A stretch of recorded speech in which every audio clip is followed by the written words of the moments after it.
then home must be a place we all can share. For even with our differences, our hearts are much the same. For where love is, we can come together there. Wherever there is laughter ringing, someone smiling, someone's dreaming, we can live together, dear, because love will be our home. Where there are words of kindness spoken, where a vow is never broken, we can live together, dear, 'cause love will be our home. With love, our hearts can be a family, and hope can bring this family face to face. And though we may be far apart, our hearts can be as one. When love brings us together in one place, wherever there is laughter ringing, someone smiling, someone's dreaming, we can live together, dear, 'cause love will be our home. Wherever there are children singing, where a tender heart is beating, we can live together, dear, because love will be our home.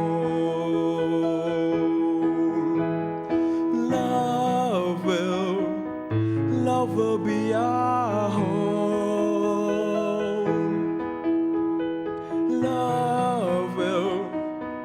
Love will be our home.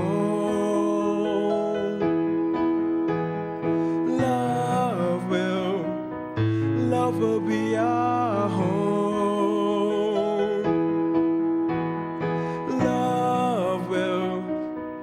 Love will be our home.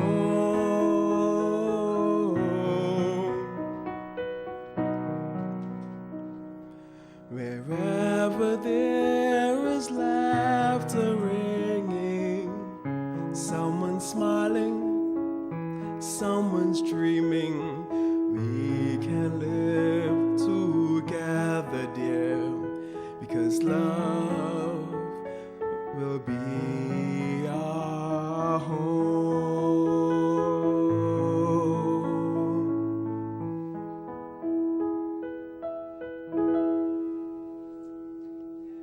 Thank you so much. That's a beautiful song. Absolutely. Love will be our home. And love starts with what? Taking care of our bodies. Taking care of our bodies. What we eat has a lot to do with love. Absolutely. You know, the question is, how much do you think you're worth? Right? So today is about nutrition and you. And you know, that subject is very dear to my heart. And I know both of you. That's why you're here. Because you sleep, you eat, and you breathe it, right? Absolutely. Okay, and I just want to share a text here, Genesis 1:29. It says here, God said, "See, I have given you every herb that yields seed, which is on the face of all the earth, and every tree whose fruit yields seed, to you it shall be for food." Now, did you understand what I just said? Right? Absolutely. So that message is clear enough. You don't have to even think about it. It shall be for food. Yep. So if that's the case, why do we have so much problem with the things we eat? Which part of it you did not comprehend? Well, I think to begin with, people need to be educated. Okay. Yeah. And that's why I'm excited to be in the studio tonight, because this is an awesome opportunity to empower people with knowledge, Yeah. Thank you. Right. And the Bible said, in all thy getting, get, Wisdom. wisdom, and understanding. okay. A lot of times we have the knowledge, but we don't have the understanding, right? Yeah. Because we're not looking at divine wisdom, we're looking at earthly wisdom. And he said, if you have the earthly wisdom, it means nothing if you don't have divine wisdom. And so we're basically going by the word, right? What the word says and what we should follow. And I know we have a beautiful basket here with everything in it, because this is all from the ground. And one thing I realize is that we don't know who we are, because we don't know what we're made up of. Yeah. In order to know who you are, you need to know what components builds you up. Yeah. You know, everything from the ground is a part of you. Yeah. Everything. And so the subject today is nutrition and you. Yep. And so it says here in Genesis 3:18, thorns also and thistles shall it bring forth to thee, and thou shalt eat the herb of the field. Those are God's words, right? So the question is, these were the original given dietary plans for those living up to the time of the flood. What happened after the flood or during the flood? Well, I think we need to go back just a little further. When God created Adam and Eve, naturally Adam was made from the earth. And in that soil is every trace element, every mineral, every vitamin, every phytochemical, every antioxidant that mankind is made up of and need for normal metabolic processes. Because of man's disobedience, we saw Adam working in the garden with such an enhanced physical ability, sharpened mental acuity, but he failed on the test of spirituality. And after that fall, after disobedience to God, the vegetables, which initially were for the beasts of the field, was incorporated. And as we go through this discussion tonight, we'll see why fruits were originally given. Fruits high in vitamins and other phytonutrients, which we'll be talking about tonight, really preserve life and health. And after fall, when sin was introduced, disease, decay, and ultimate death, as God predicted, begun to happen. So then the vegetables were introduced in the diet because the minerals and the vitamins, and again, all the phytonutrients that are in that food will actually help to restore the body back to homeostasis or a state of well-being and completeness. But after that second dietary change, we saw, just because of the way the people's lifestyle were, how they ate and drank and what they were led to do, the Bible tells us in Genesis chapter 6 how the stench of the antediluvians, that's the people who lived before the flood, how their lives were so polluted, the stench came up to God, and then God brought a flood to destroy sin and sinners. So then, because all the vegetation on the earth was destroyed, a flesh food, clean flesh food, And was hold it right there. introduced. Before the flood, people lived up to 900 and something years. Absolutely. After the flood, it started to deteriorate. Was it after the flood that it started to deteriorate? Absolutely. Okay, and that alone again is a sign to show you what started to happen because of the disobedience, right? And because they were not following the directions that they were supposed to follow. That's why the flood came in the first place, to wash out and clean up and start afresh. Am I right? Yes, and historically we would see that even before God introduced flesh food in the diet, the antediluvians, these people who were living before the flood, had actually started eating the flesh of deadened animals. Have mercy. Okay. So vegetarian, a total plant-based diet was impossible for Noah, right? In order to provide a consistent food source, right? God allowed them to eat meat because There was nothing on that land after the flood. There was nothing no green. There were nothing green, particularly because the flood had pretty much washed away. polluted. Yeah, and I remember the dove went out, and then the raven, looking for some sign of dryness, life, and then they finally brought back an olive leaf, you know. But when the flood pretty much took away everything, and it was in a sense the earth being purged. I also want to add to what Mrs. Cornelius said. It's very important that, yes, she's absolutely right about the components that make up the body. It's pretty much the minerals in the soil, the minerals in the soil, and one of the things that we find has happened today is that way back when people had land and everyone had a kitchen garden, so it wasn't for instance, it wasn't the abundance of mass production. And because with mass production come chemicals, come things that pervert the soil as well too. And I was doing research back in England, and my research would be based on certain minerals, a high content of minerals, certain minerals in produce. And what we found was that different parts of the country, or the island rather, you found that certain plants would be richer in certain minerals than other parts. And we know that it's advised to, after a certain period of time, that you need to rest the land. The land needs at least 7 years of rest, and so it can become healthy, can be restored again.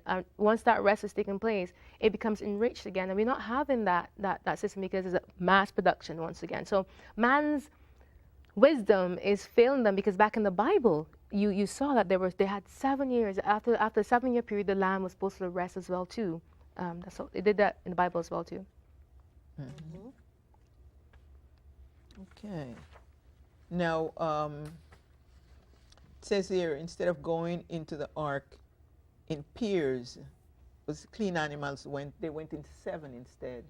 What was the 7 about? Was it because 7 is completion? Well, there are a few reasons. Number one, God knew. He's the God. He's omnipotent. He's omniscient. He knows everything. So he knew that the flood would eradicate the vegetation from the soil. And he knew that Noah and his family would need the flesh of clean animals. The word is clean. Clean. Okay. Yeah. Clean animals Okay. to eat. And so in those days, the food, even the clean animals that were slaughtered, they weren't refrigerated. They weren't filled with the red dyes and chemicals that we see in the flesh of the meats. There weren't antibiotics as well too. No antibiotics, no steroids. Exactly.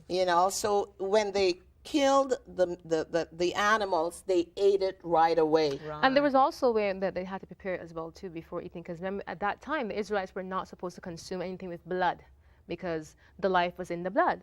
So whatever diseases that animal have, normally disease really starts in the blood. So there was a way that they had to begin to the purification of making sure that meat didn't have any blood in it when they were consuming it. Today, blood is part of the delicacy. It actually enhances the stimulated flavor for the given piece of meat they're having.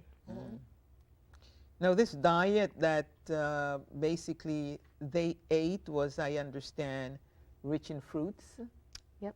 Vegetable, nuts, whole grain, right? Which affected the longevity Yes. of and the question is here: do we think that we could ever go back to that state, Well, considering? for those of us who believe in the second coming of Christ, Yes. and those of us who are preparing to perfect Christian character, we're going to have to get back to that point. And I heard you said Christian character. You want to perfect. elaborate, like maybe 3 minutes on that? Well, our characters are made up of our thoughts, our desires, our impulses, our actions. They form who we are. And what we And, eat. and what we eat will have a direct impact. There's a school in the Midwest and also a prison in the U.S. where there was a whole lot of violence. And we saw where even when they took out the sugar drinks and they introduced more water and they introduced a predominant plant-based diet, we saw where the aggression Yes. and the crime was significantly decreased. And that's evidence that our diet will affect our character. Yes. So our desire is to have, like Beverly said, life is in the blood, Leviticus chapter 17 and verse 11. And then one of my favorite authors in Counsels on Health, she says 100 years before scientists grasped this concept, she said that perfect health equals perfect circulation. And so with that enhanced quality of phytonutrients, the blood becomes alkaline, it's purer, so it impacts our lower brain, which is the seat of our emotion, and it impacts our frontal lobe, which is the higher brain, which governs our will, our thoughts, our desires, and all those things which will form a character that is kind and loving and gentle and peaceful and filled with joy. And a diet that promotes promotes strength of the frontal lobe and also promotes control of the lower brain is a diet high in fiber and low in fat. And you want a diet, like you're referring to as well, that promotes proper circulation. So a diet that is rich in fats, fatty foods, etc., will in no way enrich circulation because you have arteries are being clogged because of high cholesterol, etc. So when you have stuff like fruits and vegetables, a high abundance of the fiber, you will have good blood. Because when you ask the question, what is blood made up of? Blood is made up of the nutrients that you eat. So if you eat, I always ask students when I lecture, when you eat, if your blood is made of what you eat, along with, of course, water, etc., helps build blood as well too. If you eat junk food, the question is, what kind of blood are you making? You're making junk blood. So if you eat good food, what kind of blood are you making? You're making good blood. So therefore, then you want to eat enriched foods that you know would help build good blood. Definitely. And more alkaline blood is still because acidic environment promotes disease. Break you down, right? Exactly. Break down your system. Right. And the thing about a plant-based diet, I think the animal, not I think, I do know that the animal-based diet is high in protein. Exactly. The body cannot process that. Our teeth are not made jaggered to crush fruits and nuts and Exactly. grain. We don't have fangs like the tiger or the lion. We don't have claws to tear meat. Our saliva is alkaline. Our intestinal tracts are 3 times longer than a carnivorous animal. Therefore, our bodies were not made to digest anything properly other than a plant-based diet. And what happens when we consume a diet that is high in animal foods, the end product is uric acid. And these acids have a real heavy burden on our kidneys. On our kidneys. About 2/3 of our blood flows to the kidney daily. So if the kidney is overworked, all of that blood has to come to the kidney to try to eliminate that uric acid, or else we would die. So the brain, the seat of will and judgment and morality and spirituality is deprived of quality blood. And it's funny that you said that, because when you eat meat, I understand it takes at least 48 to 72 hours to digest and to come out. Absolutely. Okay, versus when you eat the plant-based, it's completely different. Yeah, the digestion is not taxing on the brain. It's easier Right. because the food's easier. It breaks down a lot easier in the body than the meat diet.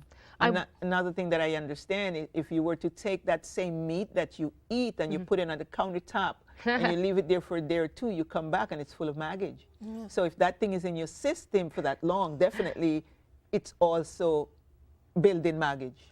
Well, I also tell my health guests, if you want to see what your beef steak and your pork chops and your leg of lamb is happening, was doing to your body, I tell them to leave it on your countertop for about 3 days, because that's about approximately. How long it Some takes. people, it will take even longer. Yeah. Yes. You have people who go to physicians and they have one bowel movement a day, and A the week. doctors, a week, and the Yeah. doctors It's say okay. that's fine. Yeah. Yeah. Now, Oh. another benefit, think about it, my listening friends.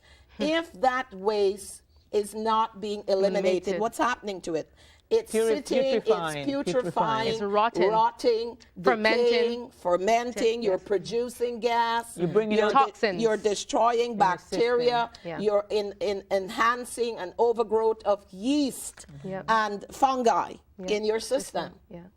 And so this plant-based diet that the great God who created us gave us, he understood that the high fiber content would be like the broom sweeping our colon, and its high water content would be like the fireman's hose going in there and flushing out all that waste that is in us. And I wonder- go ahead. I want to answer your question because your question really was, can we eat like that again? And I really believe, after being a vegan for about 7 years plus now, that yes, you can eat like that. It's just a matter of, we started to say, educating. Yes. Educating people into the right principles of how to eat. Because the reality is, if you ask any guy, and the reason why I refer to guy, because if you ask any guy who loves cars, if they buy a car that has a diesel, and you tell them to go put gas in that car, what are they going to do? They're going to put diesel. They're going to put diesel. They will never put They're gonna gas put in their car because diesel they in that know that the dealer said, this is diesel. You can only put diesel in this But car. excuse me, what do you mean a guy? Well, Women are like ladies that as well, too. Excuse me. I'm just referring because I know guys are really into their cars. They're really Yeah. in touch with their cars. The same with God. God created us.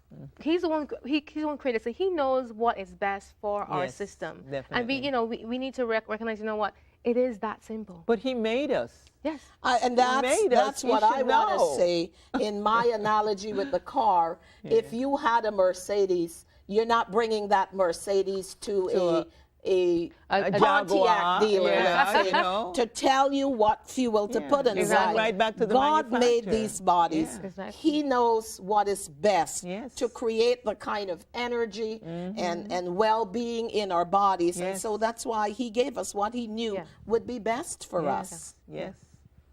Wow. So yes to your answer. Your We question. can get. We can. Can you imagine what would happen to this world if we were all back to Eden? Huh? There Yeah. wouldn't all these hospital bills and all these Absolutely. insurance, bills. That's would a be- hot topic in today's Yes. society in Of America with course. the whole Yeah. health plan, because I believe that, and this may be a very touchy topic, I believe that every citizen has a responsibility for his or her health. It is so. I do not believe that you should be depending completely on the system to support To take care of yourself. your bad Yeah, habits. yeah. Yes, I understand that there are times when you do not know. But when you know something, begin to make, even if it's very challenging, make those changes that will help with that. Because to burden yourself on a system that will not provide for you in the best way possible, it makes it harder on yourself as well too. So I think that we all have a responsibility to educate ourselves, to become educated. And when we become into information that will help us, even if it's a struggle, to at least try to make those changes that would help us. Because I didn't always know what I know. Absolutely. But I just want to add to what you just say. And we are going to be held responsible. You see, there's more than just eating here. This is the temple of God. Yes. Absolutely. This is where He speaks to us. This is where He speaks to us. And if God is not speaking to you, then what in the world is happening in your life? Yeah. This is serious business. We are responsible Yeah. for our health. And it's accessible, it's affordable, and it's reliable. Okay. And I also want to get there that I don't want to come across cold and not understanding. I do understand that there are people who really don't know. And There are that's people okay. who just really they're clueless, and I empathize with that, because growing up for me, I didn't know everything.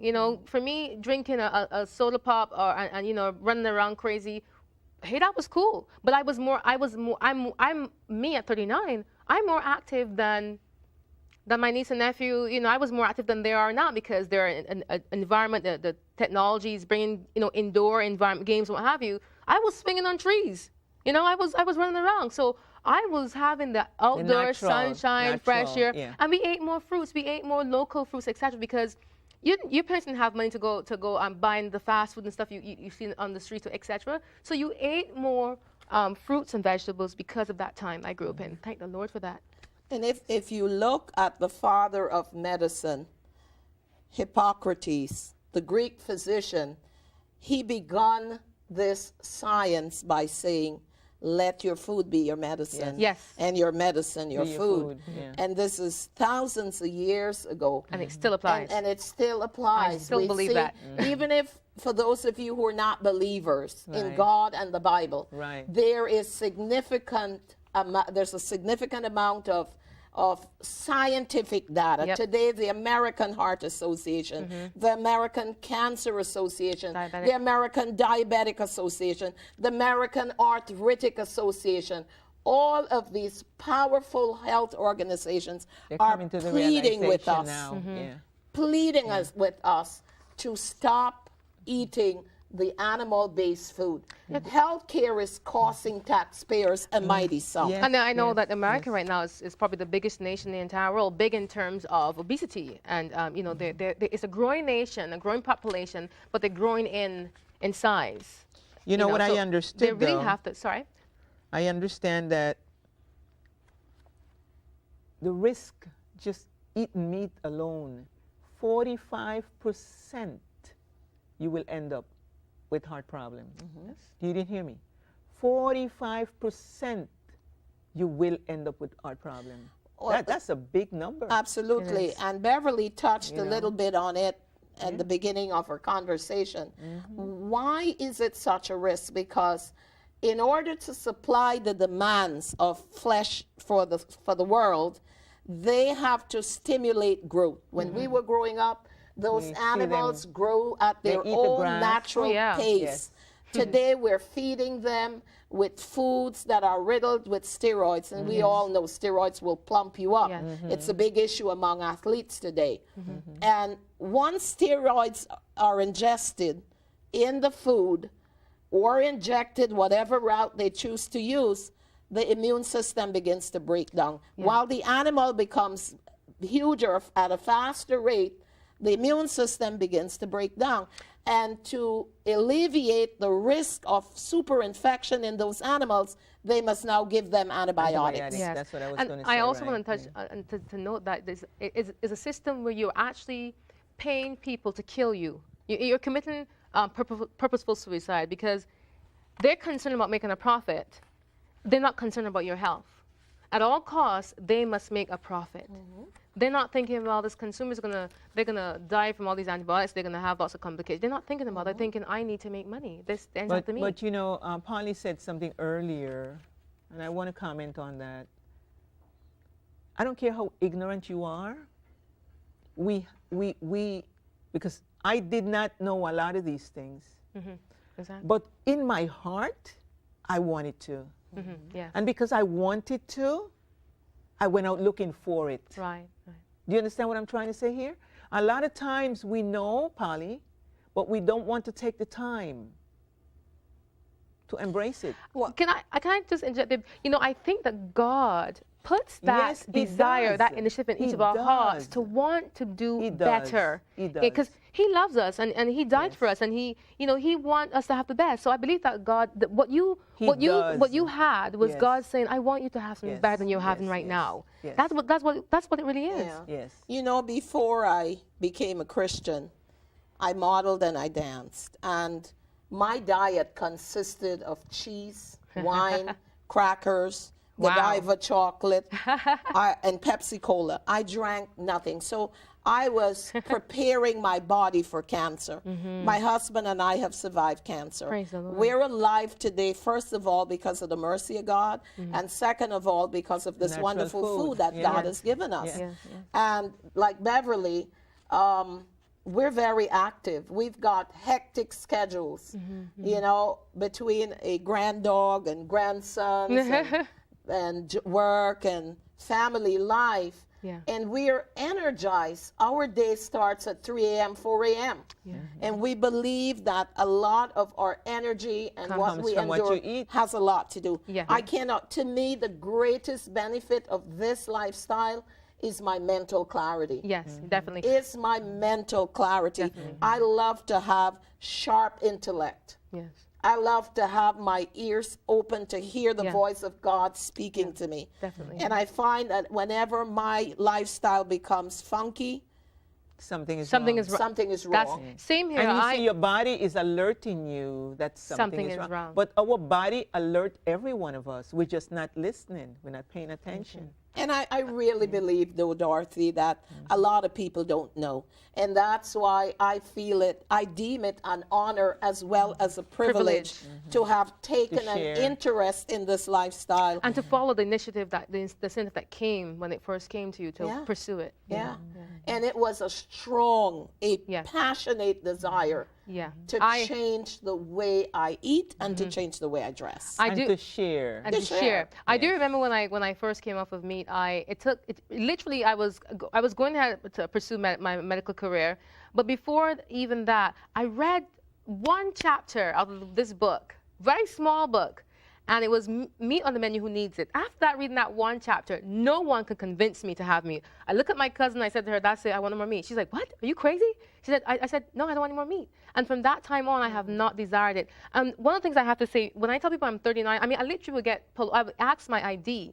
And I believe that is because I adhere to God's principle. And I used to suffer from horrid eczema. When I was at med school, the stress was above the roof. And I would break out in severe eczema with the stress, etc. And it was because I was consuming too much of acidic foods. And I was at that time, I was still vegan. But the combinations of food I was eating as well was not conducive. So you see, you begin somewhere. And gradually you have to learn and add. So when people see me and I let you think, they think, oh, you just knew it all. I said, no. As you go. As I go, I had to educate myself. Because he was willing. Learn. I was willing. He was willing, and he was leading. And he was leading. Because you see, a lot of people don't understand. Well, I can't change overnight. It has nothing to do with that. The minute you step out and you start to try, Yes. that's where he leads you. More comes. And I tell More you, comes. you're fortunate that you made a choice on such grounds. I was forced. Yeah. Because when I was diagnosed with cancer, I had no Yes. other choice. Yeah, I yeah. wanted to live. I had a 9-year-old daughter. This year, she'll be 27 by God's grace, is in law school, and I was concerned about her, about me to where she dying is, and not yes. being there to live, Yes. live to see her through. Yeah. And today, I'm so grateful, and I'm struggling like every other human being. These cultivated and hereditary tendencies to indulge in appetite is something that we all constantly struggle. Yeah. So my listening friends, even though you're seeing us here tonight, it is not over. It's Yes. not easy. It's a Daily battle, a daily struggle. What I would like you guys to do now is kind of break down those basic components, because I think that's where my problem was. I wanted to do it, but I didn't know the combination. And I'm sure a lot of people that are watching don't understand the breakdown of this. They're pretty much, and there's right now a group, the Doctors of Responsible Medicine, that they're actually promoting this as well too, because there are physicians who really want to give their patients something better. And they actually saw that on the plate. There are actually 4 food groups that we really should be focusing on when it comes to a vegan diet, a vegetarian diet, etc. And there's the protein, the carbohydrates, the fats, and the fiber.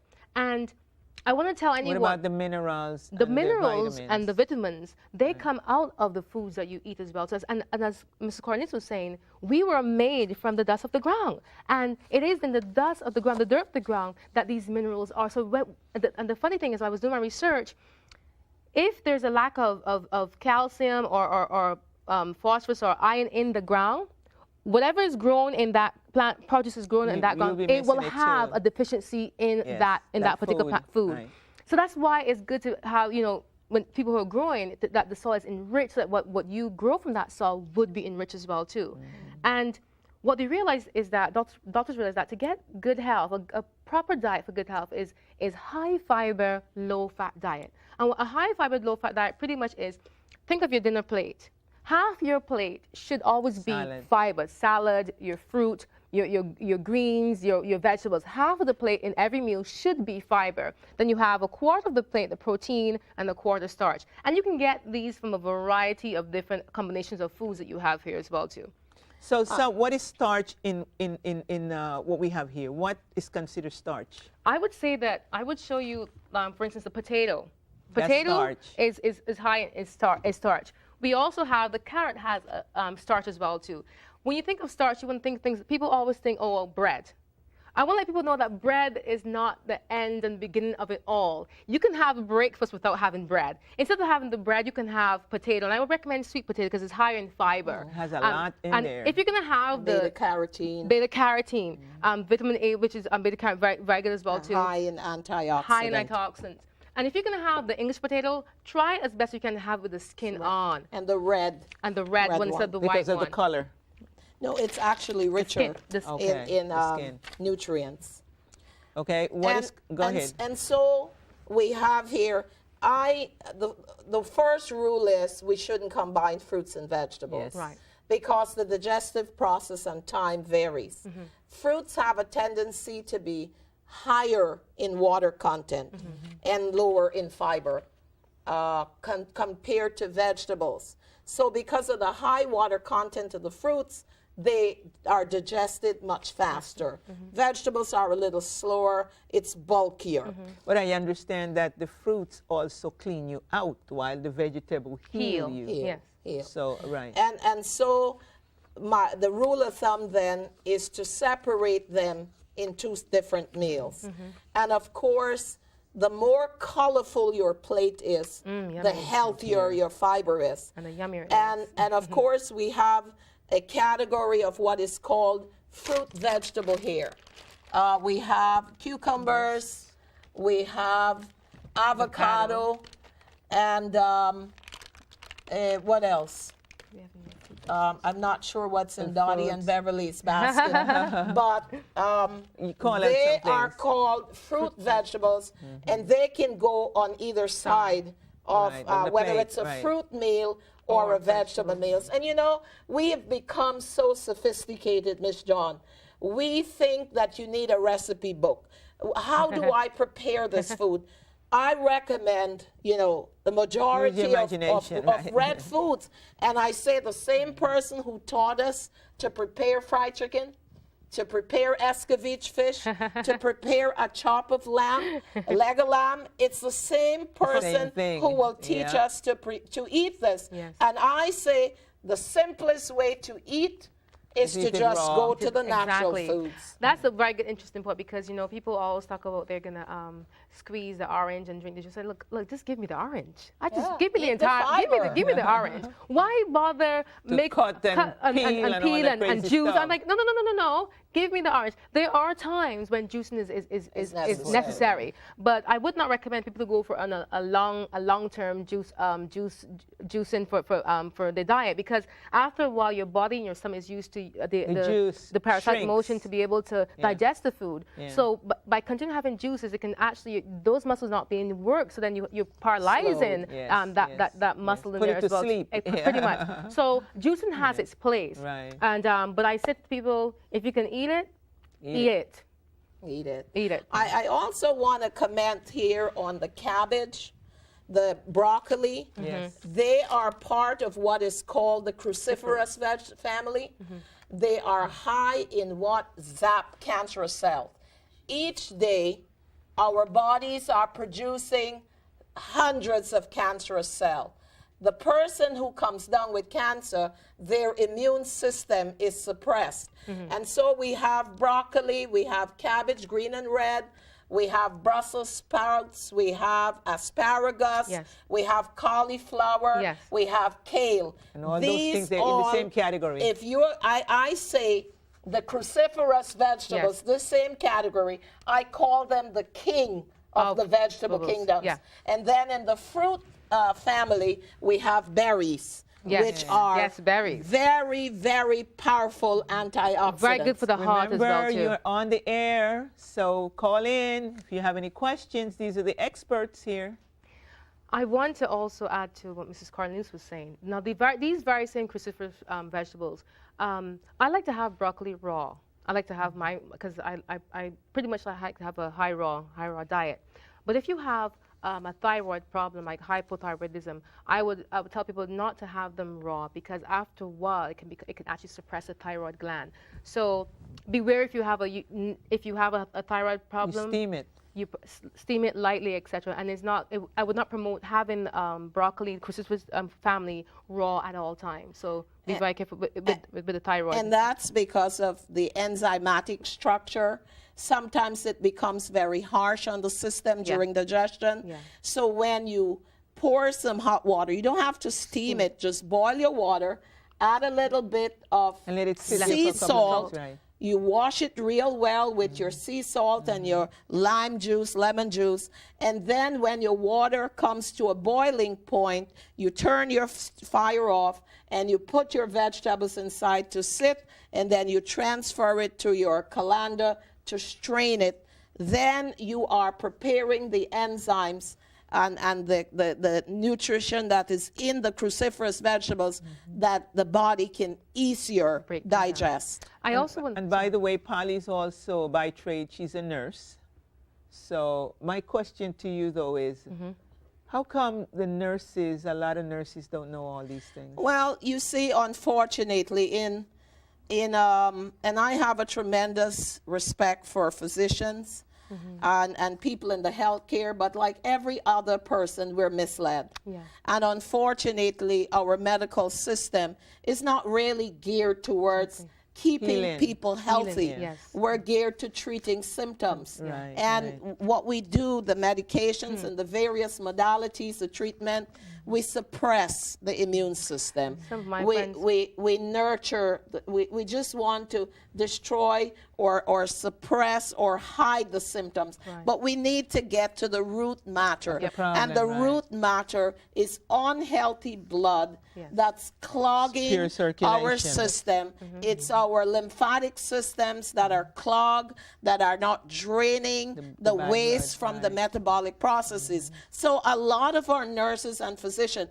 when you consider how the doctors are trained in this world, the time they spend on nutrition Nutrition. Oh, yeah. is Not minimal. very few. Minimal. But they were And- not trained to heal. They were trained to to diagnose alleviate. and But, pretty much diagnose. but you know, I thank God that there are many great physicians today Yeah. who are really recognizing the importance of this lifestyle. As a matter of fact, the city of New York, the physicians are now prescribing fruits and vegetables. Very good, very and good. there are kiosks in a lot of the impoverished neighborhoods where before all we had were bodegas. No fruits, no vegetables. Wow. If you found a little old apple or a little overripe banana, praise lucky. be to God. But today, as you walk on the streets of the impoverished neighborhoods, you see those kiosks. Yeah. And every time I see one, I go, yes, Praise Lord, God. thank you. You see the fresh fruits, you see the vegetables. And even though they may not be organic, it's a start. Yes, yes. It's a start. Definitely, I want to definitely. add to that as well, too, that, you know, I believe that everyone should at least, if you're going to try anyway and you really want to make a big difference in your health right now, try by incorporating one raw meal a day. If you don't, you can try a mono meal, where a mono meal is pretty much just having that same, if it's just cucumbers alone, just have cucumbers alone. That's a mono meal, just one fruit or vegetable. But if you can try incorporating one raw meal a Full day, meal. full meal a day, it would really make a big difference in your health. And that's a place to start. And for things like broccoli, you would not necessarily eat raw because you don't like the taste of it. But it tastes good. Exactly. What to do You to know? start with, but some people it's like, oh no, yucky. It's an To start- acquired taste also. To start with it, cut it really very small, because once it's in small increments, small bits, it'll be easy for you to actually enjoy them and having these big chunks, and they're like, I have to eat that big piece of broccoli. And you know what's wonderful, my listening friends? A little bit of ginger, a little bit of olive oil, some garlic. It's the bomb, as the young people would say, for your cruciferous vegetables. Yeah, definitely. And you know, just start experimenting. Yep. The kitchen is not my favorite place, but I I enjoy getting in there and preparing healthy meals for my family. Yeah. I don't do it as often as I should. My husband is great in the kitchen. I don't know if he loves cooking so much as he loves preparing healthy meals. That's wonderful. But our entire family have caught on this. They, you know, my family was riddled with every kind of cancer. And when I was diagnosed with cancer 14 years ago, I said, no, we're taking back our health. And so I'm a crusader even within my family, stimulating, encouraging them. We've made a pact, Beverly, that we would not serve any flesh foods, any dairy. Yes. You know, I totally agree with you. You know, the slogan, the advertisement for milk is that milk does the body good. I want to tell a real nice story. We were traveling to the Midwest and we saw a group of men and they were eating like us on the plane, a plant-based diet.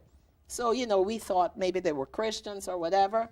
And then we found out that they were dairy farmers. What? They were dairy farmers and they would not touch cheese or milk at all.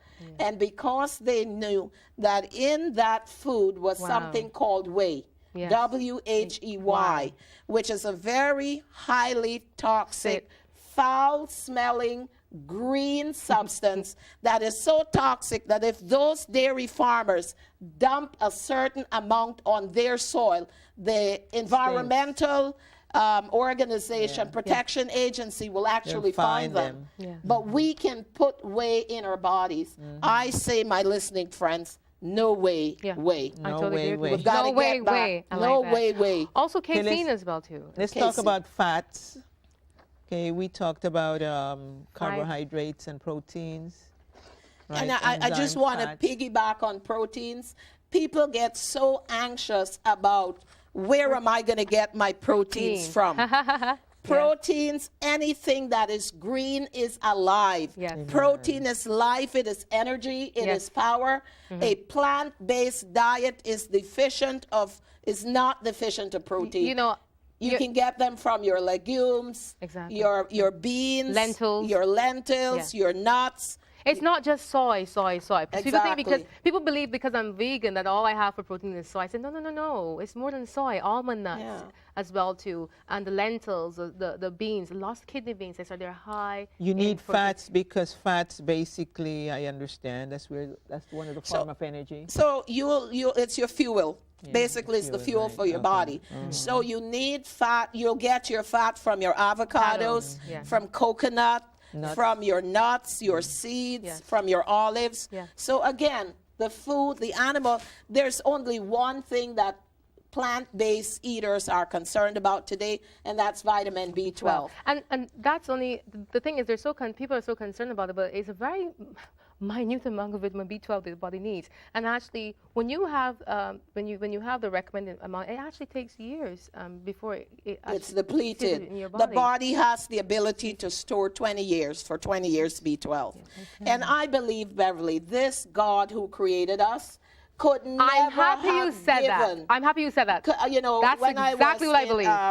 When I was in Jamaica speaking to 5,000 students, one I know where you're going. Stood up and he said, so Mrs. Cornelius, what about B12? I said, know where you're going. Do you believe in God? He said, yes. I said, could this God, this omnipotent, omniscient, omnipresent God, could he have given his beloved son a diet that was deficient in B12?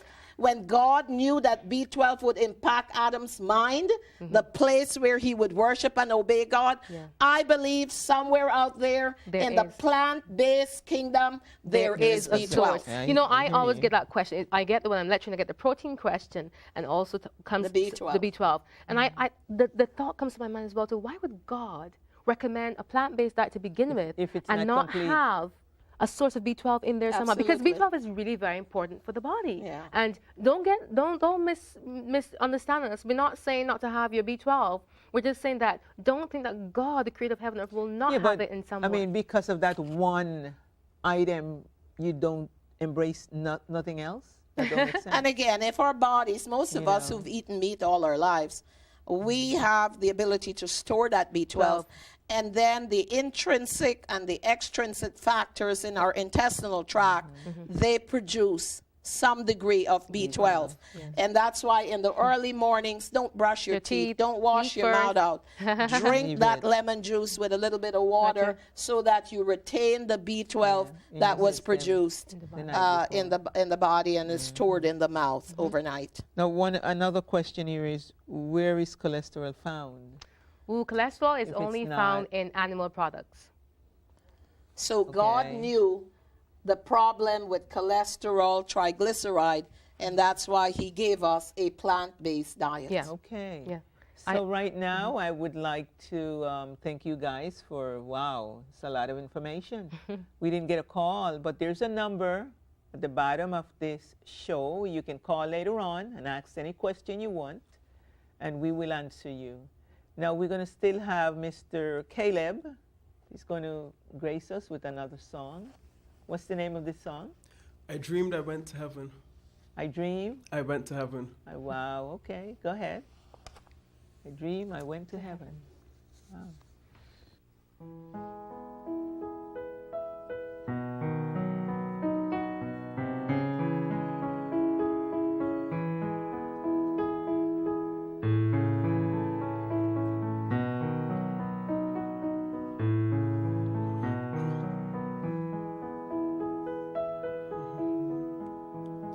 I dreamed I went to heaven.